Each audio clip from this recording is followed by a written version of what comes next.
Beginilah kondisi suasana di Dusun 2 Desa Kartadewa, Kecamatan Talang Ubi, Kabupaten Pali, saat puluhan jajaran Satuan Narkoba Polres Muara Enim yang dibantu dengan Polsek Talang Ubi, Kabupaten Pali, menggerebek menggeledah salah satu rumah warga yang merupakan bandar narkoba.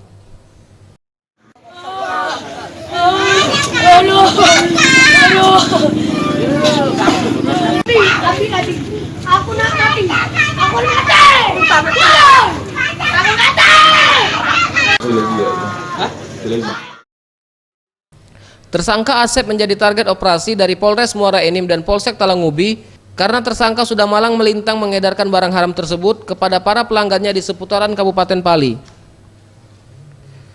Saat penangkapan bandar narkoba yang sedang lagi menunggu pelanggannya ini, ditemukan satu paket sabu-sabu siap edar seberat 2,3 gram serta satu unit telepon genggam alat untuk transaksi narkoba.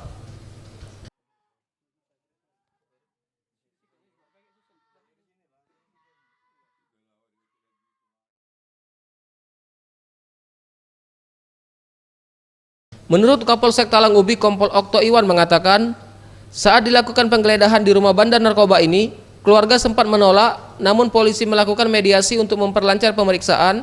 Untuk menghindari hal-hal yang tidak diinginkan, tersangka langsung dibawa ke Satuan Narkoba Polres Muara Enim.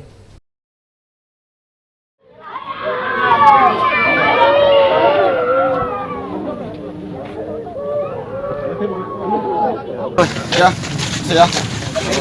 Pak. Keluarga menolak untuk diperiksa, namun setelah kita lakukan negosiasi, alhamdulillah pihak keluarga mengizinkan. Demikian. Ada barang bukti yang namanya? Untuk barang bukti tadi didapatkan, namun segera kita bawa ke Morinim untuk menghindari hal-hal yang tidak diinginkan. Demikian. Ini bandar besar apa bandar di wilayah desanya? Untuk wilayah ini Desa Kartadewa, Kabupaten Kecamatan Talang Ubi, Kabupaten Pali. Demikian. Untuk mempertanggungjawabkan perbuatannya, tersangka dijerat dengan pasal 112 dan pasal 114 dengan ancaman hukuman penjara minimal 5 tahun penjara. Boris Simbolon, Sriwijaya TV.